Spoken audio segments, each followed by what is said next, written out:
বাংলাদেশিদের সুখবর দিল সংযুক্ত আরব আমিরাত। সীমিত পরিসরে চালু হলো সব ধরনের।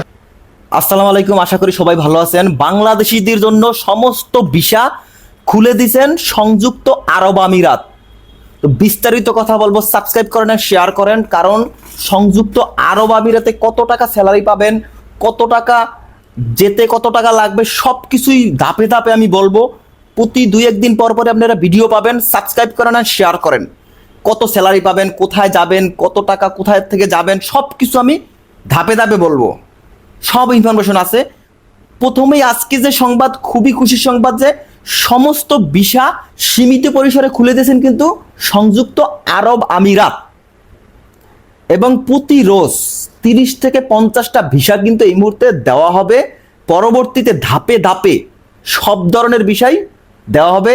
এখন বর্তমানে ভিজিট ভিসাটা বেশি দেওয়া হইতেছে এবং ধাপে ধাপে প্রতিটা বিষয় আসলে খুলে দেওয়া হবে। কারণ আজকে কিন্তু প্রধান উপদেষ্টার সাথে বৈঠক হয়েছে, তাদের প্রতিনিধির সাথে বৈঠক হয়েছে, তারা কিন্তু এই খবর কিন্তু জানাইছে এবং প্রতিটা নিউজই কিন্তু এই খবরেই দিতেছে। আপনি যদি বিশ্বাস না হয় আপনি দেখে আসতে পারেন, বুঝতে পারছেন? তো আর কোনো টেনশনই নাই যে সংযুক্ত আরব আমিরাতের ভিসা কবে খুলবে। আজকে থেকেই খুলে গেছে এবং এই মাসের মাঝামাঝি সময় কিন্তু মানে আরব আমিরাতের উচ্চ পর্যায়ের কিছু প্রতিনিধি দল বাংলাদেশে আসবে। তারা কিন্তু সব ধরনের ভিসা, সব যেরকম যত ভিসা আগে থেকে চালু ছিল সব ধরনের ভিসা কিন্তু খুলে দেবে। এবং গত বছর যে জুলাই আন্দোলনের সময় যে ভিসাটা বন্ধ করা হয়েছিল, সেটা আপনারা সবাই জানেন যে কি কারণে বন্ধ করা হয়েছিল এবং 57 জন বাংলাদেশি কিন্তু ওখানে আটক হয়েছিল। কিন্তু আমাদের যিনি প্রধান উপদেষ্টা আছেন, উনি তো একজন বিশ্ব নেতা।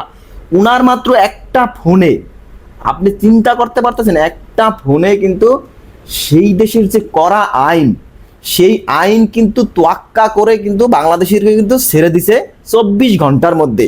তাহলে আপনি একবার চিন্তা করেন যে আমাদের যিনি এখন প্রধান উপদেষ্টা আছে, উনি যদি মানে থাকে বা উনি যে কন্টিনিউ করে, তাহলে কি হতে পারে যে এত বড় একটা শ্রমবাজার বাংলাদেশিদের জন্য। এবং ওখানকার স্যালারিও কিন্তু খুবই ভালো ছিল, বুঝতে পারছেন? ক্লিনারগো বেতনই ছিল প্রায় 50,000 টাকার কাছাকাছি, ক্লিনার, বুঝছেন? তো আমরা কিন্তু এখন থেকেই চোখ রাখবো সব এবং স্কিল ডেভেলপ করব। বিশেষ করে যেই সব স্কিল ওইখানে খুব জনপ্রিয় এবং ওইখানে যেসব স্কিল নিয়ে আগে থেকেই লোক নিত, সেই স্কিলগুলো আমরা বাংলাদেশ থেকে ট্রেনিং দিব এবং নিজের থেকে তৈরি হব, বুঝতে পারছেন? যারা ধরেন এতদিন ধরে যাইবেন বইলা আর কি অনেক গলা ফাটাইছেন, তারা কিন্তু প্রস্তুত হন।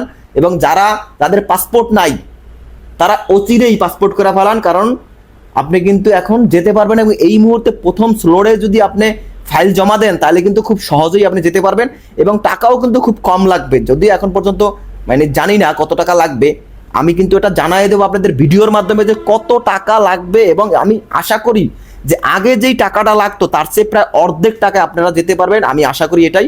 এবং আপনারা সাবস্ক্রাইব অ্যান্ড শেয়ার করবেন, তাহলে প্রতিটি ইনফরমেশন আমার এই চ্যানেলের মাধ্যমে আপনি জানতে পারবেন। শেয়ার করে দেন, কারণ শেয়ার করলে কি হবে, আপনি সবাই এটা জানতে পারবে। আর আরেকটা কথা বলবো, এখন কিন্তু প্রতারক চক্র কিন্তু বেড়ে যাবে।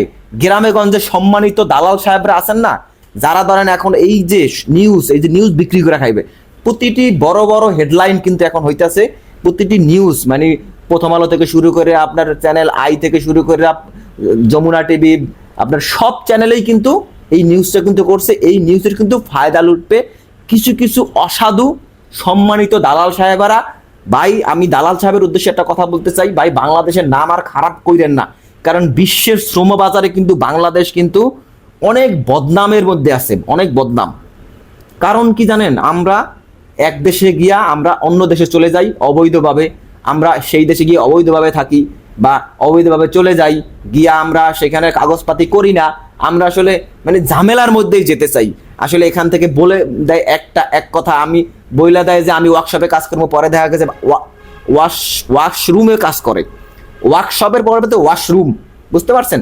তো এই দালাল সাহেবদের ফক করে আপনারা পড়বেন না। আপনারা অবশ্যই ভালো কোনো এজেন্সি যাদের রেকর্ডিং লাইসেন্স আছে এবং আপনারা দয়া করে আপনি তাড়াহুড়া করবেন না, তাড়াহুড়া করে টাকা পয়সা দিয়া একদম পুরো হা করে খাড়াই থাকবেন না। অবশ্যই তাকে আপনি যাচাই করবেন যে সে আসলে লোক পাঠায় কিনা, সে আসলে আগে লোক পাঠাইছে কিনা, এবং তার সাথে চুক্তিতে যাবেন। মুখে মুখে কোনোভাবেই তাকে টাকা পয়সা দিবেন না, স্ট্যাম্প করবেন। তাকে টাকা দিতে হইলে তার যে সেই সমপরিমাণ আপনার চেক নিবেন, যে আমার কাছে তো টাকাটা নিতেছেন, আমার গ্যারান্টি হিসাবে সমপরিমাণ চেক দিতে হবে, স্ট্যাম্প করতে হবে। একটা স্ট্যাম্পের দাম কিন্তু আহামরি না। আর যদি আপনি সেই চুক্তিপত্র না লিখতে পারেন, আমার কাছে বলবেন, আপনারা লিখে দেবো, ঠিক আছে? আর আমি একটা কথা বলতে চাই যে আপনি যদি কোনো ভালো এজেন্সির খোঁজ খবর নিতে চান, আমি আপনাকে দিতে পারি। সেটা হচ্ছে আমি রিক্সই দিতে পারি, কারণ আমার কাছে এরকম ভালো এজেন্সির খোঁজ খবর আছে, যারা ধরেন আপনার টাকা মেরে খাবে না। কারণ তারা এই ছোটোখাটো এজেন্সি না, তারা কোটি কোটি টাকার ব্যবসা করে এবং তাদের বিশাল অফিস আছে। তারপরে আপনার তাদের অনেক বড় মানে শ্রমবাজারের যেই তাদের রেপুটেশন, অনেক ভালো রেপুটেশন আছে। আপনি দয়া করে কাউকে কিন্তু আপনি টাকা দিবেন না উইদাউট এনি প্রুফ, টাকা পয়সা দিবেন না। কারণ আমাদের দেশে একটা কথা আছে যে ঝড়ে বগমরে কেরামতি কার মানে ফকিরের কেরামতি বেড়ে যায়। সে আসলে পাঠাই নাই কোনোদিন, দেখা গেছে দুই একটা লোকজন সে অন্যের মাধ্যমে পাঠাইছে, সেই পাঠাইছে, এরকম অবস্থা। সে আসলে কিছুই জানে না, ঠিক আছে? আপনারা যারা যারা এই মুহূর্তে রেডি, অনেক আগের থেকেই রেডি হইয়া ছিলেন যে আমি সংযুক্ত আরব আমিরাতে যাব, ঠিক আছে? কারণ ওখানকার শ্রমবাজার কিন্তু ভালো একটা শ্রমবাজার বাংলাদেশিদের জন্য। তো দয়া করে এই নিয়মগুলো আপনারা মেনে চলবেন, যাতে করে আমাদের দেশের টাকা পয়সা যেন দালাল যারা আছেন তারা যেন মেরে না খাইতে পারে। এর জন্য আমি আপনাদের রিকোয়েস্ট করব। এবং ওখানে কিন্তু ভালো ভালো কাজ আছে, ভালো ভালো কাজ, যে কাজগুলোর সম্পর্কে আমি পরবর্তীতে আর একটা ভিডিওতে আমি কথা বলবো। কত টাকা স্যালারি পাবেন বা কবে কবে নাগাদ আপনার শ্রমবাজারটা খুব প্রপারলি খুলে দেবে, সব বিষয়ে কথা বলবো। কেউ হুজুকে পড়ে এখনই কাউকে টাকা পয়সা দিবেন না, বুঝতে পারছেন? আল্লাহ হাফেজ। যদি ভালো লেগে থাকে আপনি সাবস্ক্রাইব এন্ড শেয়ার করবেন।